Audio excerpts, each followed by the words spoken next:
Vamos estender nossas mãos para cá, nós vamos orar pelo Fábio, ele que vai estar trazendo a mensagem dessa noite.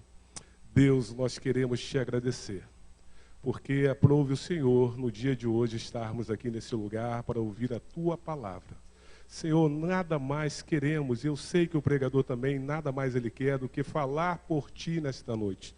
E nós queremos ouvir a tua voz nesse lugar. Por isso, Senhor, usa o teu filho, Senhor, conforme lhe apraz, conforme o teu querer.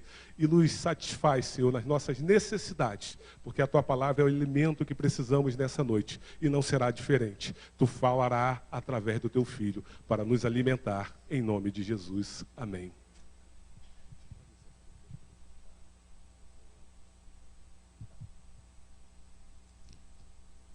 A paz do Senhor, queridos. Amém? Amém. Senhor nos alimentou até agora com louvores, com dança. A gente pode sentir a presença de Deus quando as coisas são feitas para Ele. E é sobre isso que nós vamos falar essa noite. Eu gostaria que você abrisse a sua Bíblia comigo, no Evangelho de João, capítulo 7. Evangelho de João, capítulo 7. E nós vamos ler o verso 37, 38 e o 39. João, Evangelho 7,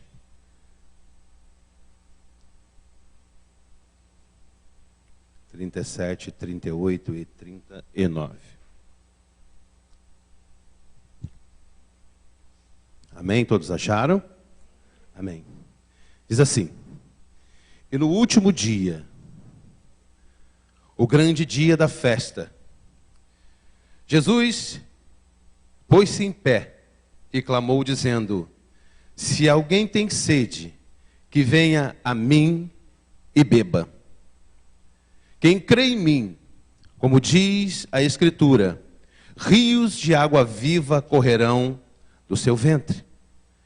E isso disse ele, do Espírito, que havia de receber os que nele crescem, porque o Espírito Santo ainda não fora dado, por ainda Jesus não ter sido glorificado. Pai querido, Deus eterno, queremos te pedir que nesta noite o Senhor abra os nossos ouvidos, Pai, para que nós possamos não só ouvir a tua palavra, mas que possamos entender e que ela possa entrar em nós e criar raiz dentro do nosso coração. Possamos, ó Deus, ter a tua palavra como vida, porque sem ela não temos vida, porque ela é a verdade que nos santifica. Pai querido, fala conosco, não nos deixa falar de nós mesmos, mas que a tua palavra flua, Senhor, em nós. O teu Espírito Santo tem liberdade neste lugar para agir conforme quiser, porque esta não é outro lugar, esta é a tua casa, Senhor. O Senhor faz aquilo que te apraz. Então usa-nos, Pai, porque a excelência não está em nós, somos vaso de barro, a excelência está no teu Espírito Santo, que é a água, o rio que flui de dentro de nós, o rio de água viva, ao qual teu Filho Jesus nos falava nesta palavra. Em nome de Jesus te agradecemos, Senhor, somos gratos a ti, porque tu és fiel. Amém e amém. Esta palavra me chamou muito a atenção quando eu procurava algo para trazer para os irmãos nessa noite. E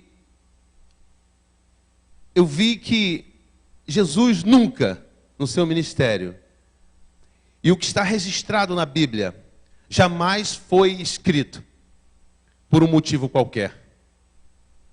Há segredos que saltam em linhas daquilo que foi escrito, do que Jesus falou.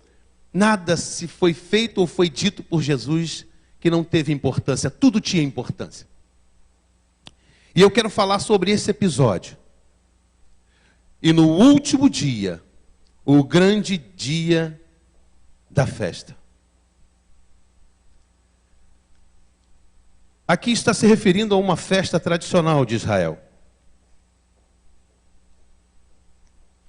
que ainda hoje acontece em Israel dos dias 17 a 25 de setembro.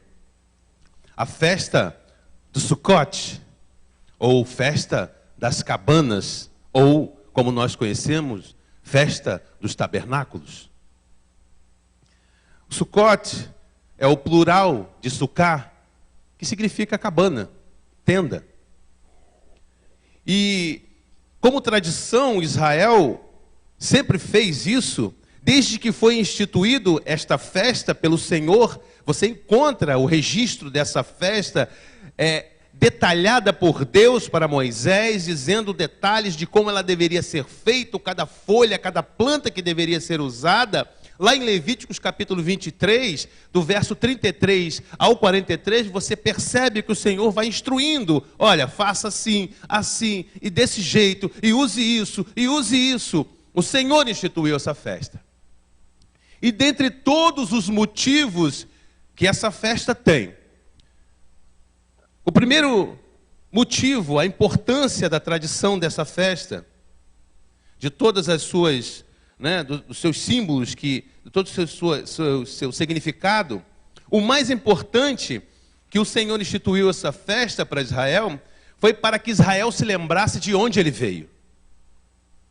Para que Israel se lembrasse que o Senhor o tirou do Egito e os fez habitar em tendas no meio do deserto, para que eles soubessem quem é Deus e nunca se esquecessem disso. Então, hoje ainda existe em Israel essa festa, a festa do Sukkot. E essa festa, ela é algo, e era neste momento tão importante, porque já não existe mais o templo, mas neste momento o templo de Herodes havia sido erguido, e eles estavam celebrando esta festa tão tradicional que durava uma semana. Jesus estava nessa festa. Os irmãos de Jesus incitaram Jesus a ir a essa festa, e ele disse, não vou, vão vocês. E até aqui, quando chegou neste momento, Jesus resolveu ir para a festa. E eu entendo porque Jesus foi no último dia. No grande dia da festa. Diz, no último dia, grande dia da festa. E eu vou explicar porque esse dia é tido como o grande dia da festa. Todos os dias, vejam o que é uma celebração. O que é um culto. Estou falando de um culto a Deus. Os sacerdotes saíam em procissão junto com os levitas, com vasos de ouro na mão, iam para o tanque de Siloé, enchiam seus vasos de ouro de água do tanque de Siloé, durante 7 dias, atravessavam a cidade de Jerusalém até o centro, até o templo. Lá no templo, parte daquela água dos vasos de ouro, que estavam cheios da água do tanque de Siloé, era derramada na escadaria, com sinal de purificação. E quando se chegava dentro do templo, o sumo sacerdote, com a água que estava dentro do seu pote de ouro, misturava essa água com vinho e derramava sobre o holocausto. Isso se chama sacrifício de libação. Este momento também era realizado um ritual em que os sacerdotes giravam em torno do altar, com os ramos de palmeiras nas mãos, uma fruta da cidra na mão esquerda e na mão direita os ramos, atados por murta, e sacudiam desse jeito, rodando o altar. Significava que Deus estava em toda a parte. Este era o ritual que estava acontecendo nestes dias. Mas no grande dia, o qual João está relatando aqui no versículo 37, Jesus estava presente porque neste dia algo diferente acontecia neste ritual. Os sacerdotes faziam a mesma caminhada, junto com os levitas, com músicos, com instrumentos e tudo mais, aquela liturgia bonita, muito bem sincronizada, o sumo sacerdote à frente, com o seu vaso de ouro na mão, cheio de água, com a sua roupa riquíssima, com o seu manto de linho, a sua estola toda costurada de ouro, uma placa de ouro no peito, com 12 pedras preciosas, eu posso dizer muitas delas, diamante, topázio, enfim, tinha muito, rubis. Eram 12 pedras que significavam as 12 tribos de Israel. e ainda mais 2 pedras nos ombros, que era chamada de Urim Tumim, a vontade de Deus. Por que eu estou dizendo isso? Porque era uma liturgia feita em nome de Deus, feita para Deus, uma tradição dos judeus. E nesse último dia acontecia algo diferente. Acontecia que os sacerdotes agora não rodavam apenas uma vez o altar, eram 7 vezes. E mais, eles cantavam o Halel, que é o Salmo 118. O Salmo 118 é muito conhecido por nós. Louvai ao Senhor, porque Ele é bom e a sua misericórdia dura para sempre. Era isso que eles cantavam, mas eles cantavam todo o Salmo 118, especificamente neste dia. E a minha Bíblia diz que Jesus estava neste momento, dentro do templo. E foi neste momento, quando eles derramaram a água sobre o altar, que Jesus se levanta e diz: ei, se alguém tem sede, venha a mim e beba. Quem crê em mim, como diz a Escritura, rios de água viva correrão do seu ventre. Aquela festa que estava sendo feita naquele grande dia, também, aquele dia, tinha um nome especial. Não era como os outros dias, tinha um nome especial para aquele dia, o último dia. Veja como era importante, por isso a Bíblia registra aqui o grande dia da festa. Aquela festa do último dia tinha um nome especial. Se chamava Rosh Hashanah Rabbah, que significa a grande salvação. Aquele dia tinha o nome da festa de a grande salvação. Quem é a grande salvação? Cristo é a grande salvação. E ele estava naquele lugar. Tudo feito para tipificar a Cristo.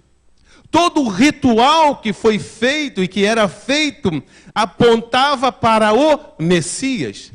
Se fazia o culto, faziam as festas, toda a pompa da festa, apontando para quem?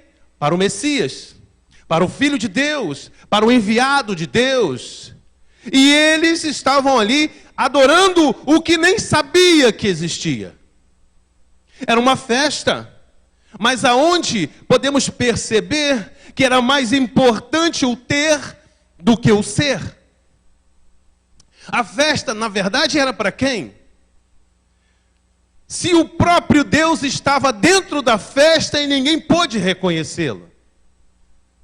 Gastava-se muito com aquela festa, era uma festança onde se gastava muito. 180 sacrifícios eram feitos, dentre eles 70 cordeiros eram sacrificados.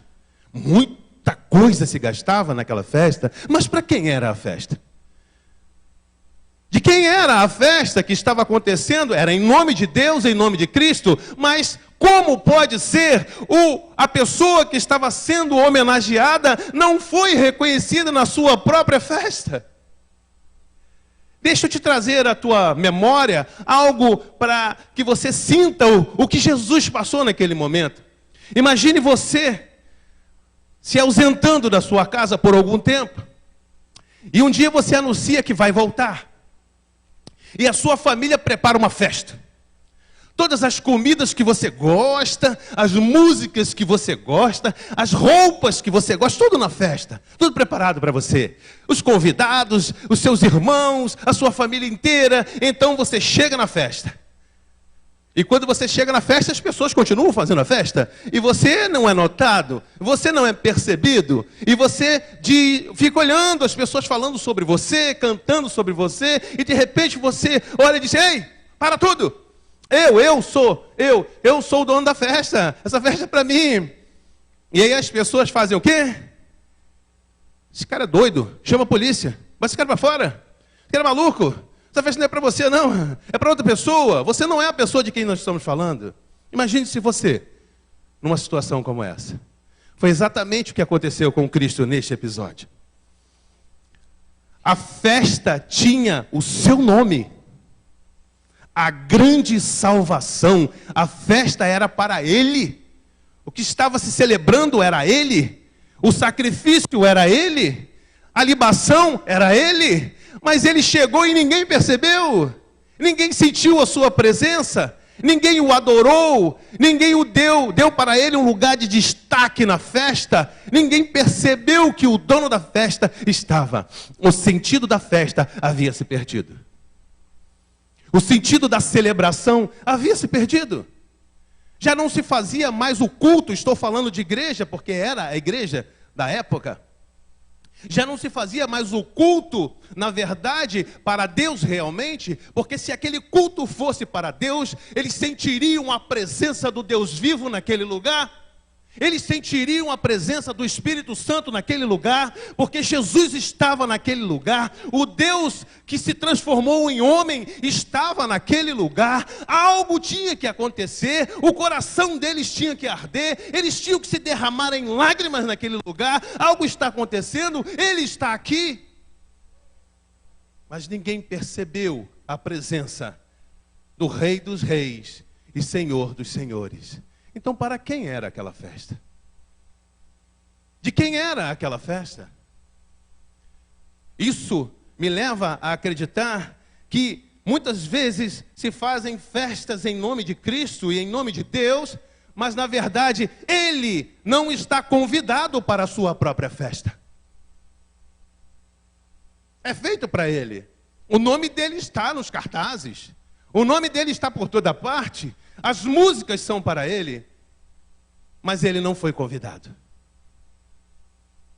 Porque Jesus estava lá. Deixa eu te dizer o que eles não perceberam naquela festa.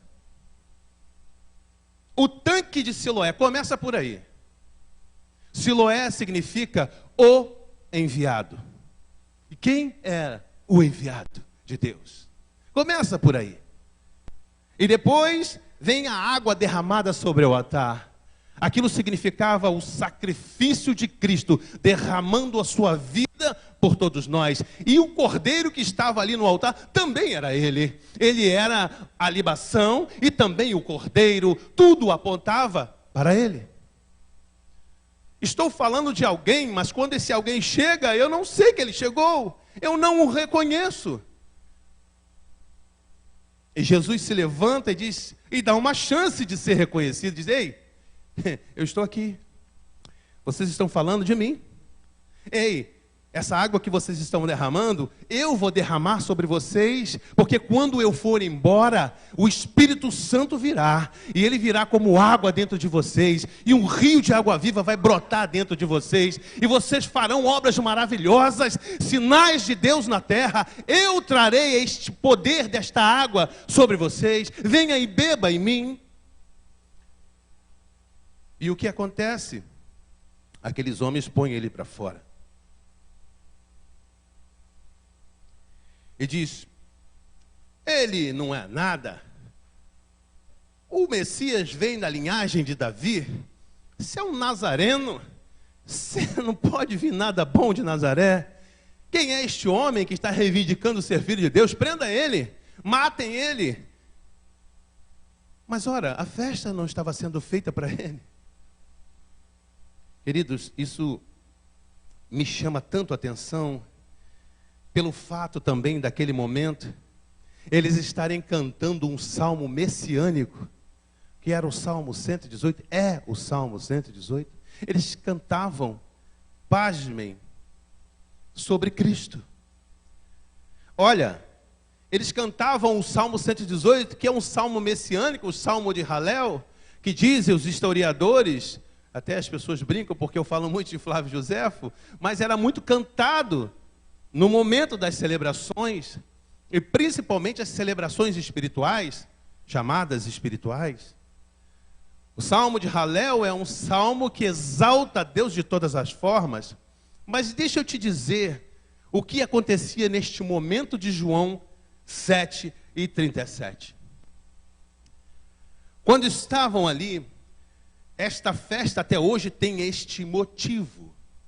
É uma festa agrícola. Eles estavam ali agradecendo pela colheita que foi feita e também pedindo ao Senhor que que lhes enviasse mais chuva para a próxima colheita. Mas, na verdade, aquele ritual não era para isso. Não foi instituído por Deus para isso. Foi instituído para adorar aquele que viria, o Cordeiro, a libação, o Senhor dos senhores, o Rei dos reis, o Salvador. E foi se perdendo o motivo, e agora a festa era uma festa muito grande, cheia de pompa, cheia de riquezas, mas o motivo principal havia perdido o sentido. Onde o ter era mais importante do que o ser. Não está diferente nos nossos dias. Não está diferente nos nossos dias. As grandes festas, as grandes cruzadas, não tenho nada contra os congressos e festas na casa de Deus, não tenho. Mas é preciso entender quando o convidado principal dessas festas estiver presente. Há necessidade de se entender e de se perceber a presença real do convidado dessa festa, porque não há motivos de fazer festa se o convidado principal, o tema central da festa, não estiver presente. E quando ele está presente, há derramamento de poder, há glorificação, há arrependimento genuíno, há pessoas que são curadas, libertas, há pessoas que recebem paz interior, há pessoas que ressurgem dos braços da morte para a vida, porque Ele é a vida. Essas festas têm que ser festejadas com os sinais do Espírito Santo, cheios da glória de Deus, cheio do Espírito Santo, porque o Senhor nos prometeu que quando nós nos reuníssemos em seu nome, Ele estaria presente, e Ele não é homem para que minta, nem filho do homem para que se arrependa. E se nós estamos aqui nesta noite, reunidos no nome de Jesus, Ele está aqui. O Espírito Santo não pode mentir, Deus não pode mentir, Jesus não pode mentir, então Ele está aqui. Isso é festa. Isso é celebração, é sentir a presença real de Jesus e do seu Espírito Santo, porque a promessa foi para isso. Ele disse: eu vou, mas não vos deixarei órfão, enviarei o Consolador, e Ele estará convosco, ensinando, consolando, e vos fazendo lembrar de tudo o que eu vos ensinei. O que me traz tristeza, e eu nem sou Jesus, imagine ele, é que esses homens cantavam coisas e nem sabiam o que estavam cantando. Perderam a essência do que estavam cantando. Como é? Me lembro da pregação do pastor Edinaldo, quando falava do caminho de Emaús, que os homens andavam lado a lado com Jesus, e nem mesmo puderam perceber que era Ele que estava falando. Depois que Ele se revelou, Ele disse: o nosso coração ardia. Você não sentiu o nosso coração arder? Mas depois não vale. Tem que ser na hora. Tem que ser quando Ele está presente. Tem que sentir, tem que ouvir. Ele disse: as minhas ovelhas ouvem a minha voz e a reconhecem.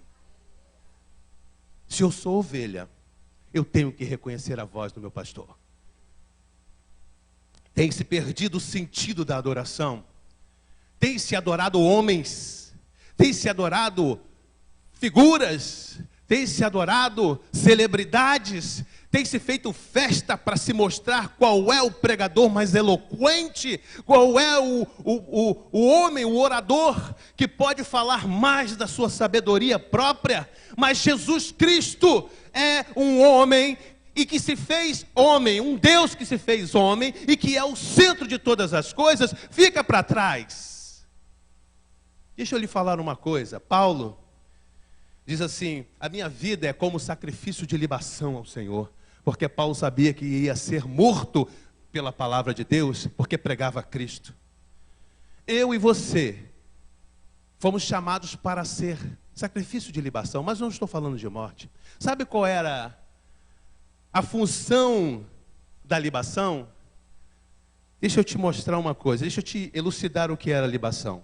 Libação era o derramamento de um líquido, seja ele azeite, água ou vinho. E geralmente era misturado. Para que servia o sacrifício de libação? O sacrifício de libação era para se jogar em cima do cordeiro sacrificado. E ele produzia chama e fumaça, mas principalmente um aroma suave. Ele não aparecia. Quem aparecia era o cordeiro e o sacrifício. A função do sacrifício de libação era só subir com um aroma suave. Não temos que aparecer. O cordeiro deve aparecer. Somos apenas aroma suave às narinas de Deus. Que ele cresça e que eu diminua. Que ele apareça. É essa a nossa função. Do pregador até os que ficam na porta. Ele é o cordeiro. Eu sou só a libação. Eu sou só a fumaça que sobe como incenso suave, com cheiro agradável a Deus. Mas eu não tenho que aparecer. Eu tenho que desaparecer para que ele cresça e apareça. Porque para ele, por ele, tudo é para ele. Porque nada do que se fez se faria sem ele. Tudo é dele. Eu sou dele, você é dele. Jovens, adolescentes, adultos, todos somos dele. Ele precisa estar em evidência. A palavra é dele. O que se faz no culto, a libertação, tudo o que acontece no culto, ele é quem faz. Ninguém aqui tem poder para nada que não seja concedido por ele.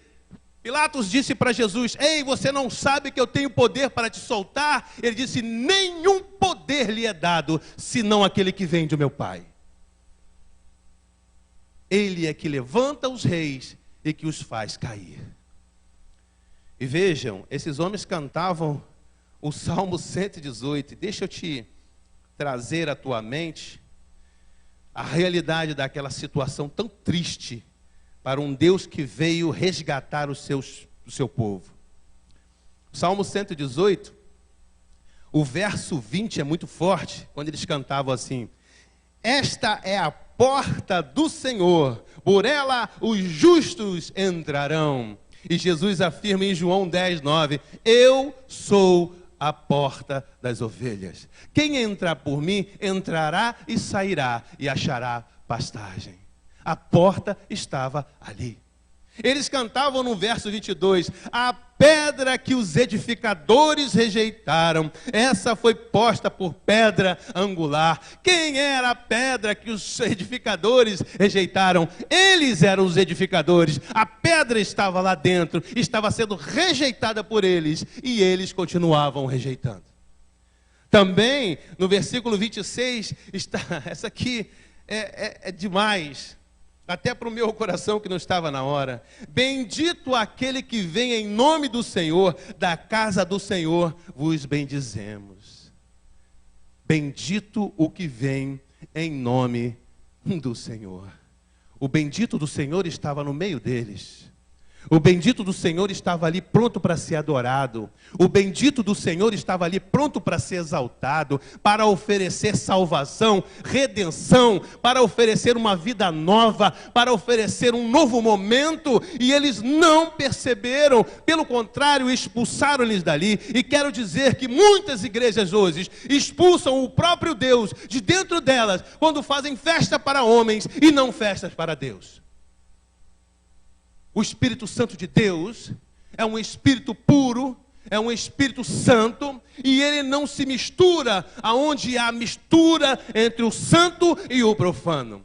Quando se adora a homens e não ao verdadeiro Deus. Os sacerdotes estavam ali adorando aquele negócio, aquela festa, as suas roupas, todo o movimento, tudo o que faziam, mas a Deus eles não estavam adorando, porque o próprio Deus estava ali dentro. Eles tinham que se prostrar aos pés de Jesus. Quando ele ficou de pé e disse: venha a mim e beba, imediatamente eles teriam que se jogar de rosto no chão e dizer: meu Senhor e meu Salvador, esta é a tua casa, faz o que tu queres aqui dentro. mas não foram capazes de enxergar o Salvador. O que eu trago nesta noite veio de encontro a mim também, para que eu possa perceber e estar aonde o meu Senhor está. Ele é o meu alvo, Ele é a minha meta. Tudo que eu tenho, os dons que eu tenho, nada teria se não fosse por Ele. É uma questão de realidade.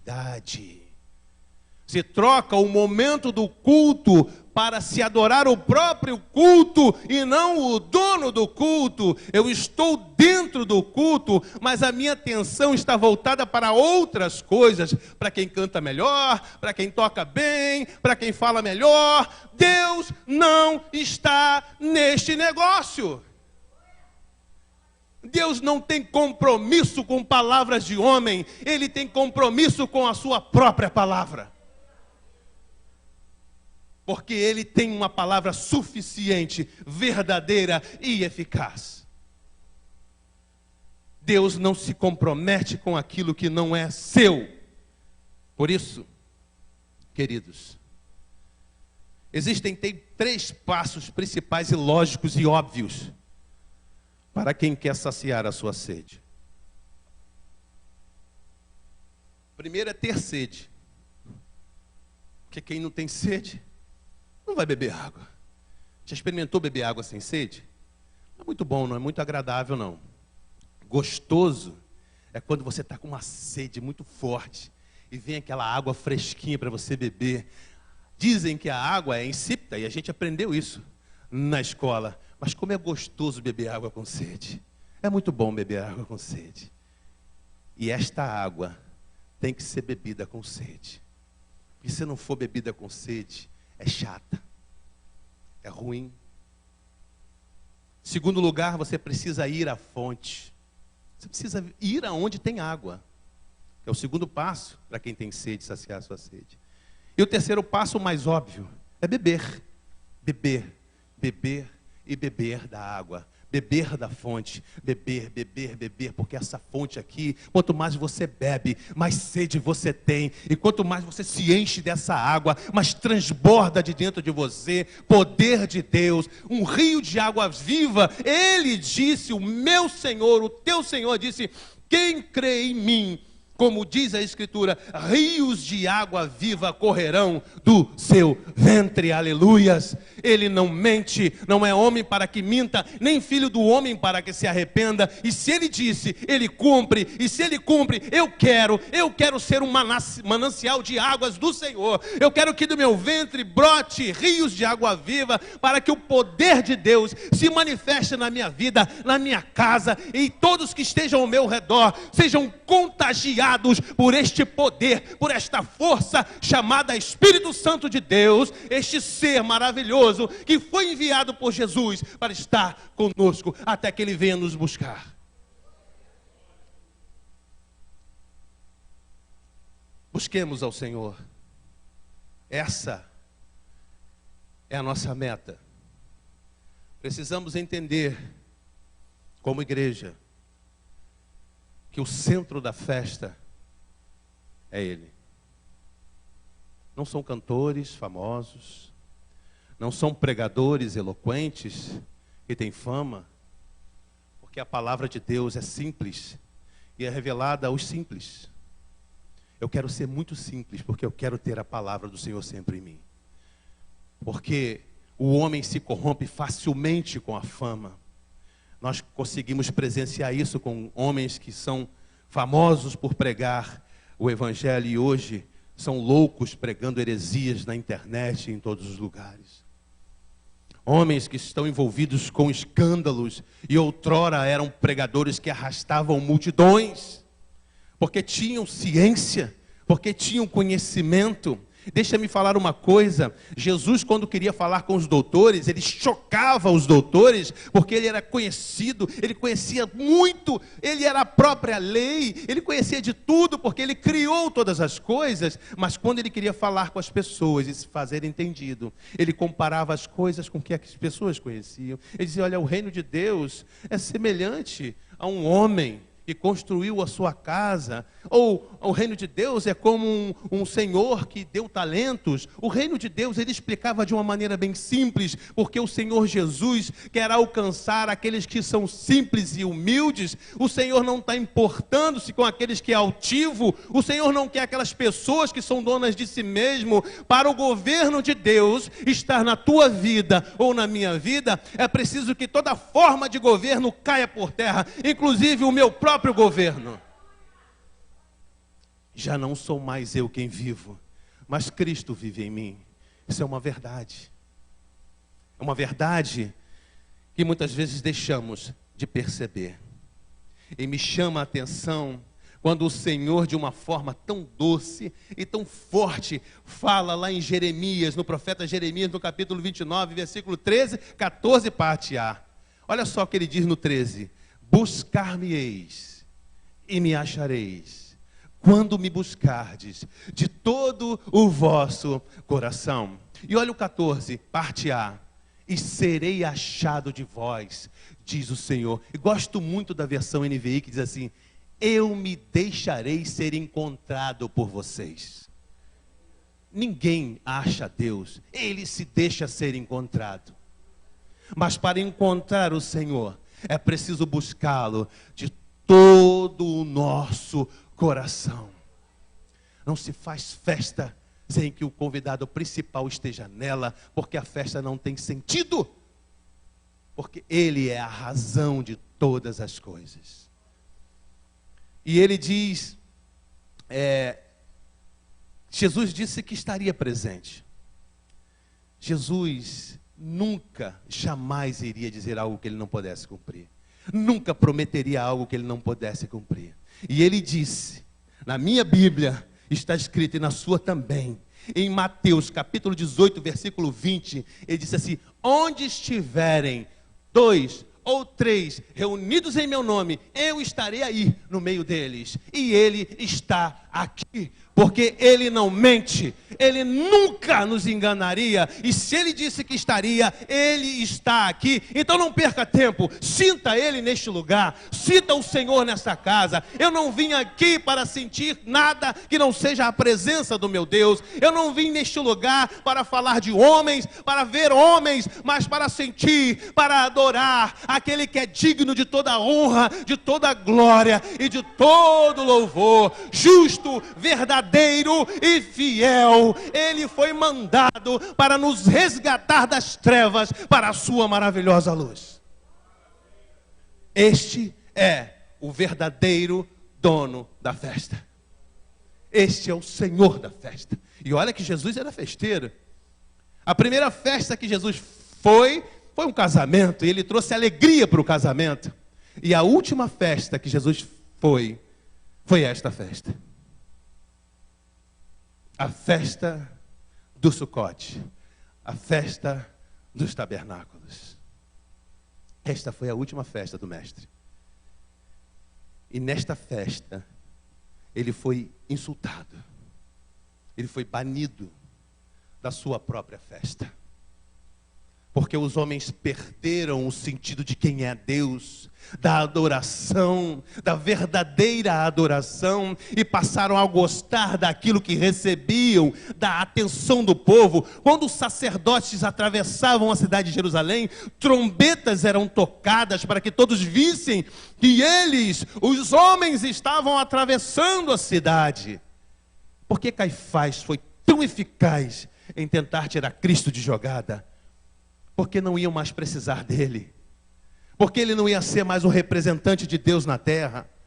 Porque o nosso sumo sacerdote, segundo a ordem de Melquisedeque, é Jesus Cristo, a porta que se abriu, nos dando acesso direto ao Deus Todo-Poderoso e único Deus. O véu se rasgou e agora eu posso entrar, não uma vez só por ano, mas todos os dias, em todos os momentos em que eu dobrar os meus joelhos, o Senhor Jesus abre uma porta e diz: vinde bendito do meu Pai, e nós podemos falar direto ao trono de Deus. Foi isso que Jesus fez, e por isso Ele é o centro da minha vida e da sua vida. O homem quer ser o centro de todas as coisas, mas ele não pode. Ele está lutando contra aquilo que ele não pode vencer.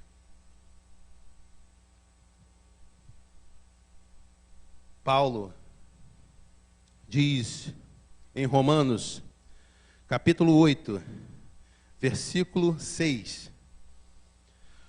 Olha o que Paulo diz. 8:6. Porque a inclinação da carne é morte, mas a inclinação do espírito é vida e paz. Tenho visto muitos cristãos deprimidos, porque a depressão é algo tão maligno, irmãos. Há quem diga que a depressão ela deve ser tratada por especialistas e por médicos. Eu acredito que sim. Mas acredito também que ela pode ser evitada. Ela pode ser combatida antes. Ela pode ser prevenida antes. Porque Paulo está dizendo, a inclinação do Espírito é vida e paz. E quem tem vida e paz não entra em depressão. Pode entrar em tristeza profunda, mas se abate, mas levanta, porque sabe que tem um Deus que cuida das suas causas. Ele acredita, ele tem fé, ele sabe que algo vai acontecer. Por isso, o crente que se deixa abater por uma depressão não conhece a Cristo, é um sacerdote surdo e cego. E eu prefiro ser um menino que ouve a Deus do que um sacerdote surdo e cego. Como Samuel, um menino que ouvia Deus. E Eli, um sacerdote surdo e cego. Era sacerdote, mas era surdo e cego. Não podia mais ver, nem ouvir a Deus. Paulo diz em Romanos capítulo 8, versículo 11, ainda no capítulo 8, que esse Espírito é tão poderoso, mas tão poderoso, essa água que Jesus disse que daria, esta água poderosa que Jesus disse, ei, vem bebe, porque eu vou te dar uma água, que você nunca mais vai ter sede. Esta água, Paulo diz assim, olha o que Paulo diz sobre esta água. E se o Espírito daquele que dos mortos ressuscitou a Cristo habita em vós, aquele que dos mortos ressuscitou a Cristo também vivificará o vosso corpo mortal pelo seu Espírito que habita em vós. Irmãos, é um Espírito de poder, de Deus, e a igreja precisa manifestar este poder do Espírito Santo, para libertar os cativos, para trazer à existência aquilo que não existe ainda, para poder brigar contra a esperança. Por isso nós somos cheios deste Espírito, para entender que as aflições da carne não podem suplantar a alegria de ser um servo de Deus, de ser um remido e salvo por Jesus Cristo. A nossa alegria maior é ter o Espírito Santo de Deus dentro de nós, que nos consola e nos dá certeza que aquele de Apocalipse que virá para nos resgatar, que tem o seu título de fiel, verdadeiro rei, vem nos buscar, e essa esperança ninguém pode tirar. Isso é que o Espírito Santo faz, nos convencendo. Deixemos que se cumpra em nós a palavra do Senhor, do profeta Joel, do capítulo 2, versículo 28, que diz assim, ó: e há de ser que depois derramarei o meu espírito sobre toda a carne, e vossos filhos e vossas filhas profetizarão, e vossos velhos terão sonhos, e vossos jovens terão visões. São dons do Espírito Santo. Jovens, adolescentes, homens, mulheres, busquem os dons do Espírito Santo. É muito bom sentir o poder de Deus fluindo dentro de nós, de ter as visões celestiais, de receber de Deus coisas que homem nenhum pode receber, a não ser os que estão em Cristo, de poder sonhar, de poder ouvir a voz de Deus, de poder falar com o seu Deus e poder ouvi-lo. Quantos dias faz, quanto tempo faz que você não se derrama na presença de Deus, e quanto tempo faz que você não ouve a voz do seu Deus? É sério. Mas Ele prometeu. E se você não tem, é porque você ainda não buscou direito. É porque você ainda não conseguiu colocar todo o seu coração nessa busca. Se busca tanta coisa com afinco, com determinação, Mas quando se fala de Deus, a gente sempre deixa para depois. Ou então faz aquela oraçãozinha na hora de dormir, cheio de sono, de 2 minutinhos, porque não aguenta mais e vai dormir. Né? É pouco tempo, irmãos. Buscar-me-eis e me achareis, quando me buscardes de todo o vosso coração. E serei achado de vós, diz o Senhor. Aleluias, eu quero achar a Deus. Eu preciso encontrar Deus todos os dias. E falar com Ele, e ouvir e conversar, e falar com o Espírito Santo, e ouvir as suas instruções, e fazer-me lembrar das coisas que o Senhor Jesus disse, porque Ele esteve desde o princípio, e conhece tanto, e tem tanto para me oferecer. Eu preciso deste Espírito na minha vida. Se você precisa do Espírito Santo na sua vida, entenda que você precisa buscá-lo, não de qualquer maneira, não de qualquer forma. Não busque a homens, não busque pregadores, não viva da experiência de outros, viva a sua própria experiência. Viva o seu próprio momento com Deus. Você tem o que dizer quando alguém perguntar sobre Deus, porque aquele que vive da bênção de outra, da experiência de outros, são pessoas que ainda não tiveram um encontro real com o Senhor. Todos aqueles que querem buscar o Senhor deu o segredo para a mulher samaritana. Ele disse: e virão dias que nem aqui e nem em Jerusalém, mas o Senhor buscará adoradores que o adorem em espírito e em verdade. E para fechar essa mensagem, eu quero te dizer que quem tem um encontro real com Jesus, nunca mais a sua vida é a mesma. A mulher samaritana teve um encontro com Jesus, a água viva. E quando ela encontrou-se com Jesus, ela era uma mulher solitária, uma mulher desprezada pelo seu próprio povo. Mas depois que ela teve um encontro real com a fonte de águas vivas, ela foi para a sua cidade e já não era mais uma mulher solitária. Voltou com uma multidão atrás dela, porque ela encontrou-se com Cristo e disse: vem e vê um homem que disse tudo quanto tenho feito. Ele é o Messias. Ele é o Senhor. Quem tem Jesus não vive em solidão. Quem tem Jesus não vive em tristeza. Quem tem Jesus tem vida e tem paz, porque Ele é quem derrama sobre nós o seu Espírito Santo, que traz vida, paz e consolo. Em nome de Jesus, busque o Espírito Santo, busque os dons do Espírito Santo. Seja revestido do poder do Espírito Santo, porque uma igreja cheia do poder do Espírito Santo é uma igreja que avança contra o inferno, e essa sim é aquela que as portas do inferno não prevalecerão. Eu quero te convidar a orar comigo nesta noite. Gostaria que você ficasse de pé.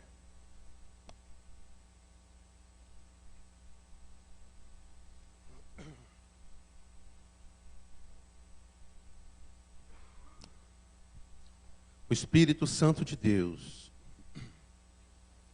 Ele é a chave de estarmos em contato com o Senhor. O Espírito Santíssimo de Deus é a parte que nos faz sentir o amor do Senhor. O Espírito Santo de Deus é que nos dá eloquência, nos dá a palavra, nos dá discernimento, nos dá alegria, nos dá força, nos dá ânimo. E eu quero que você, nesta noite, tenha uma meta de buscar ser batizado pelo Espírito Santo de Deus, entrar em contato com esse Espírito, revestido por Ele, para que você se transforme numa testemunha real de Cristo, para que em você brilhe a luz do Senhor, para que em você os demônios possam dizer, como disseram para os discípulos e para outros homens, disseram: eu conheço a Cristo, eu sei quem Ele é. E em outra parte diz: eu conheço Paulo, conheço a Cristo, mas vocês quem são? O nosso nome precisa ser conhecido. E deixa eu lhe dizer, não somente no céu, mas no inferno também. O céu não é para pessoas covardes, é para pessoas valentes, é para pessoas fortes. E quem te dá essa força é o Espírito Santo de Deus. Ore comigo neste momento.